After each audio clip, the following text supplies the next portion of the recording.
Bueno, vamos a hablar ahora de úlceras y vamos a ver las principales úlceras y sus diferencias.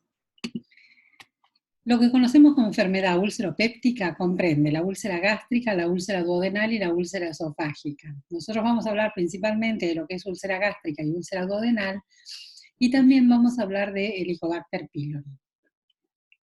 La clínica de la úlcera tienen algunas características que son propias de la úlcera duodenal y otras que son propias de la úlcera gástrica, y tienen algunos síntomas que son comunes.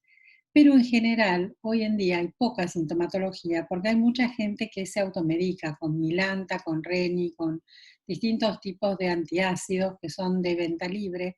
Entonces, bueno, van a la farmacia y compran, justamente las personas que tienen gastritis, más que nada, compran todo este tipo de medicamentos, y por eso se evita la aparición o la manifestación de los síntomas clínicos. Pero principalmente el síntoma cardinal de lo que es la úlcera es la acidez y la sensación de ardor o quemazón en la boca del estómago, en el epigastrio.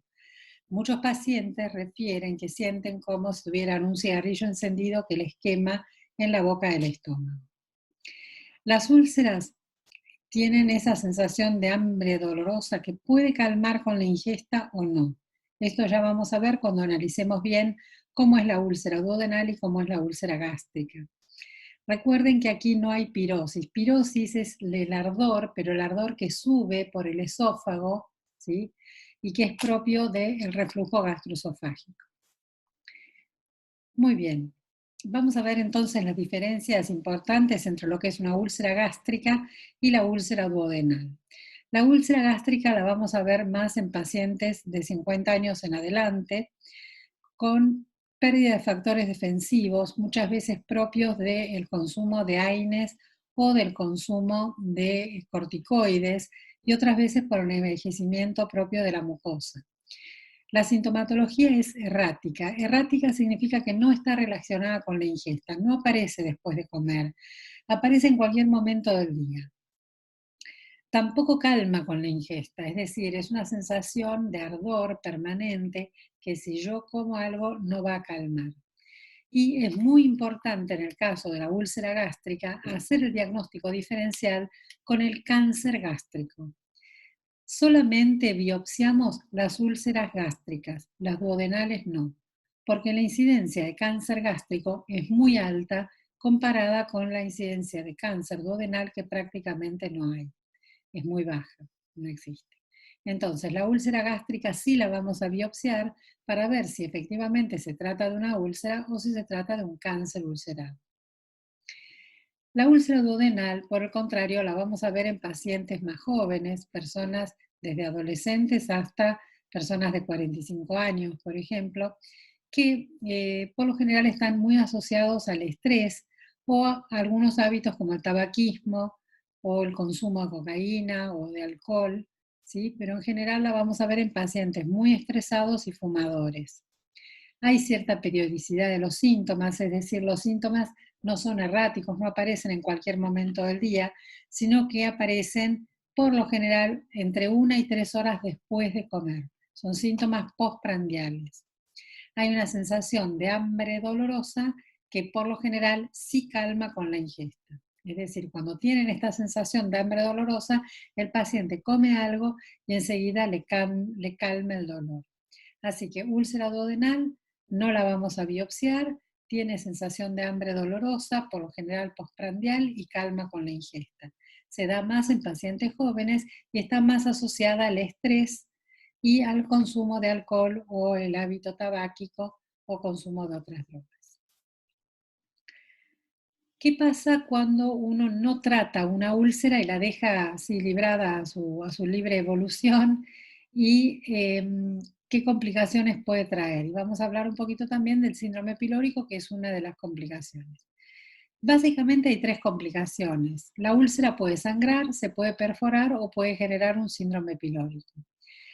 El sangrado se va a presentar como una hemorragia digestiva alta. Cuando vimos el video de hemorragia digestiva alta, lo que vimos es que el 80% de las hemorragias altas son por úlceras y por gastritis. Así que es muy común que una úlcera sangre. Estas úlceras, por lo general, cuando están en la pared posterior del duodeno, pueden llegar a horadar o erosionar la arteria gastroduodenal y causar una hemorragia digestiva alta más importante en cuanto a volumen.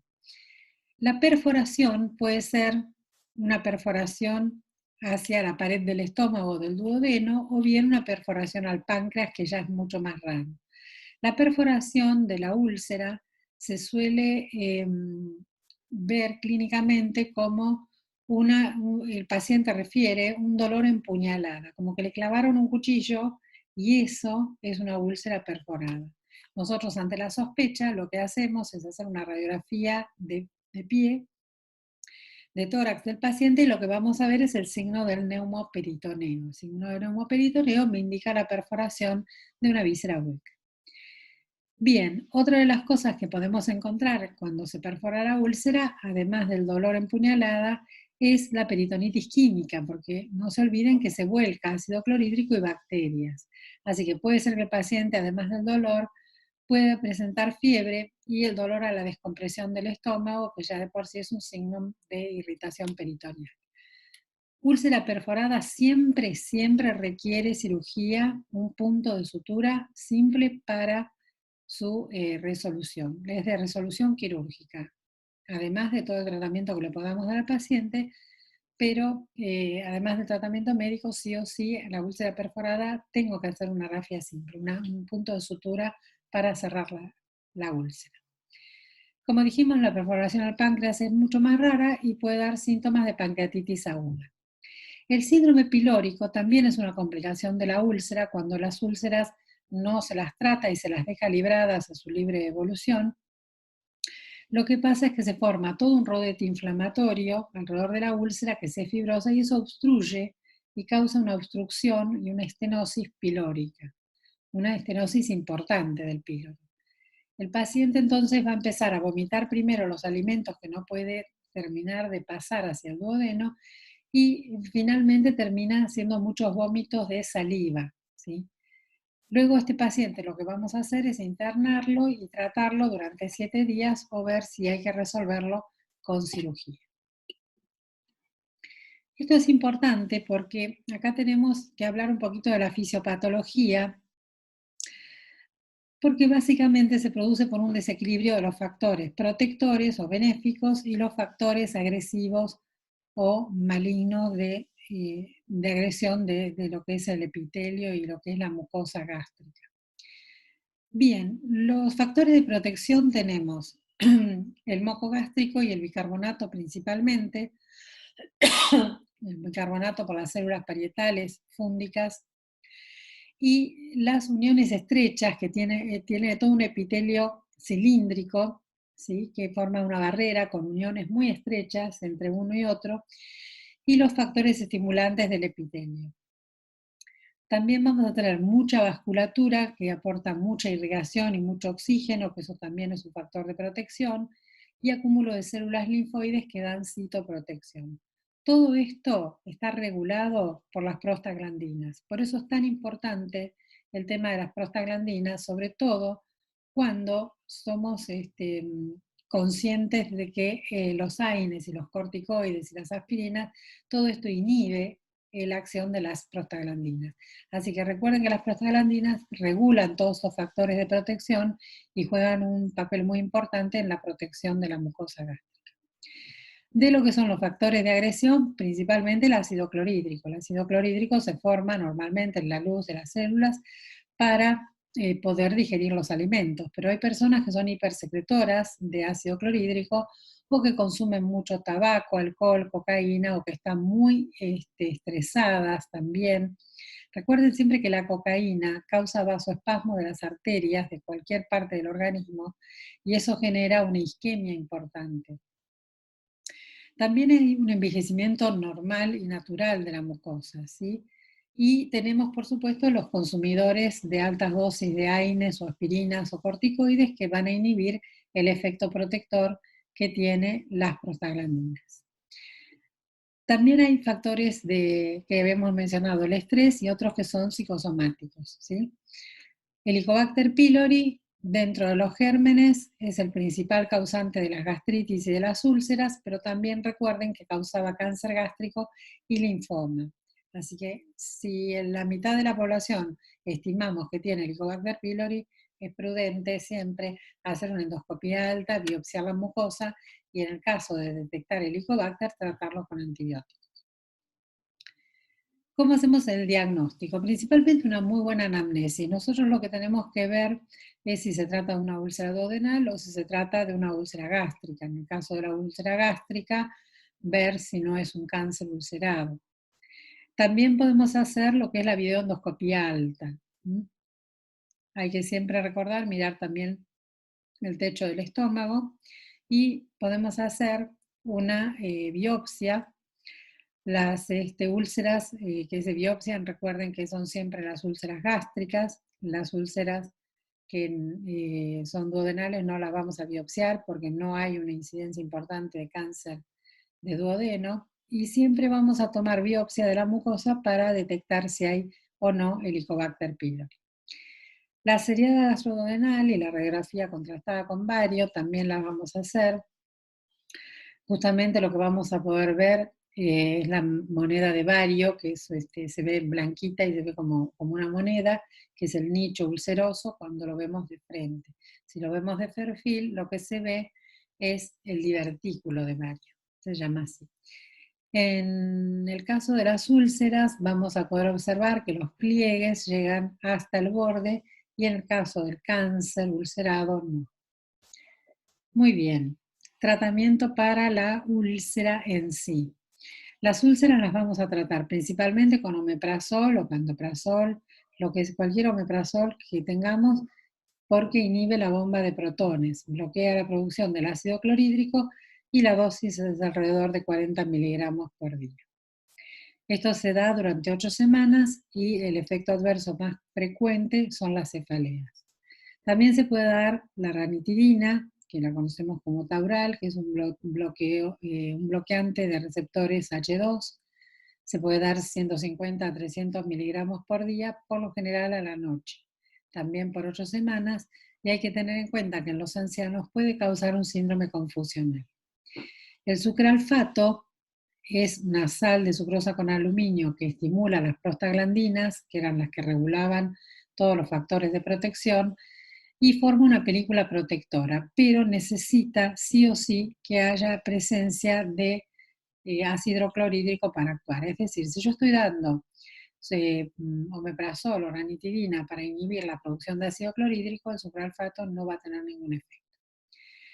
La pirencepina bloquea también el receptor muscarínico y a veces se vende asociado a ranitidina, pero tiene como efectos adversos que puede dar síndromes colinérgicos como el glaucoma o la retención urinaria.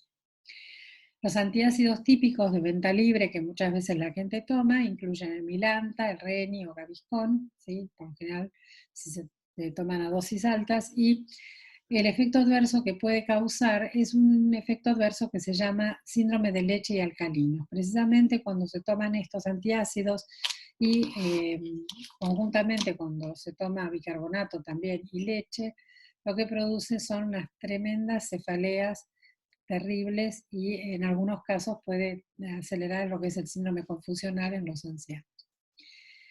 El carbonato de calcio es el Reni, que también es un antiácido y también se puede indicar en los pacientes. Bueno, ¿qué pasa cuando tenemos úlceras que no curan después de 8 semanas de tratamiento o cuando son úlceras múltiples o recidivantes? Hay que pensar en dos posibilidades. Puede ser un cáncer o puede ser una úlcera. Si es un cáncer, por supuesto, se hace cirugía. Si es una úlcera, hay que aumentar la dosis o cambiar el tratamiento o, bueno, evaluar bien el paciente. Ahora bien, la endoscopía nos sirve para decir si curó o no curó, si el paciente adhiere o no adhiere al tratamiento. Hay que ver también si el paciente sigue en situaciones de estrés, si fuma mucho, bebe mucho, toma mucha cocaína, cualquier factor que realmente perjudique al paciente y que no, digamos, no dé eficacia al tratamiento. La resonancia magnética la vamos a hacer cuando sospechemos del otro cuadro posible, que es el gastrinoma. Los gastrinomas, si ustedes recuerdan, cuando vimos en uno de los videos anteriores que hablábamos de los cánceres del tubo digestivo, es un tipo de cáncer que genera mucha gastrina, que secreta gastrina y que está causado por células pancreáticas principalmente. Pueden ser células del páncreas, algunas células también del duodeno, y puede ser que aparezca en otras células del cuerpo, pero principalmente es del páncreas. Así que recuerden que está muy asociado a niveles altos de gastrina y a diarreas. Esto es lo que se llama síndrome de Solinger-Ellison, cuando tenemos múltiples úlceras de difícil curación y algunas de ellas que se ubican más allá de la segunda porción del duodeno. Así que cuando son estas úlceras que no curan y que son recidivantes y que son múltiples, muchas veces están, esto es lo que se conoce como el síndrome de Solinger-Ellison, muchas veces están asociadas a niveles muy altos de gastrina porque son producidas por gastrinomas y por lo general, no solamente por gastrinomas, sino que están asociadas a lo que conocemos como neoplasias endócrinas múltiples. Así que también hay que ver la función tiroide, hay que ver otras feocromocitomas, otro tipo de estudios. Las úlceras que no curan las vamos a tratar, si no son por causa, por supuesto, de cáncer, las vamos a tratar con dosis altas de omeprazol. 2, 3 comprimidos por día y a veces podemos dar octiotride y otras veces la opción es la cirugía. Pero recuerden, sí, lo de los gastrinomas se estima que la mitad de los gastrinomas son malignos, la otra mitad son benignos. Ténganlo presente porque eso es algo que a veces nos olvidamos y bueno, puede llegar a ser un gastrinoma. ¿Mm? Bien, vamos a hablar un poquito del Helicobacter pylori. Y Helicobacter pylori, para diagnóstico, por supuesto, tenemos que hacer la biopsia de la mucosa. Se hace una videoendoscopia alta y se hace biopsia de mucosa para detectar Helicobacter pylori. Se puede hacer serología, se pueden detectar anticuerpos contra Helicobacter pylori, se puede detectar el antígeno fecal de Helicobacter pylori y se puede hacer el test rápido de la ureasa o la prueba de aliento con monóxido de carbono y urea. Tratamiento: amoxicilina asociado a claritromicina y metronidazol o doxiciclina o succinato de bismuto, ¿sí? Y bueno, hay otros antibióticos como moxifloxacina o rifabutina que rara vez se usan. Normalmente se usa amoxicilina, claritromicina y metronidazol y por supuesto omeprazol. Si no se cura, hay que ver si es una enfermedad ulcerosa recidivante y también hay que tratar con ranitidina como profilaxis 150 miligramos por día. Las endoscopías se pueden hacer cada 2 años como para detectar si hay gastritis, si hay linfomas, si podemos llegar a encontrar un gastrinoma. Para eso en realidad hacemos la resonancia.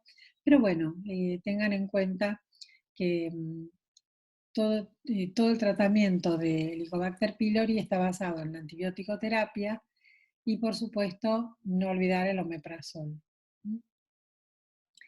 Bueno, muy bien. Muchas gracias. Nos vemos en el siguiente video.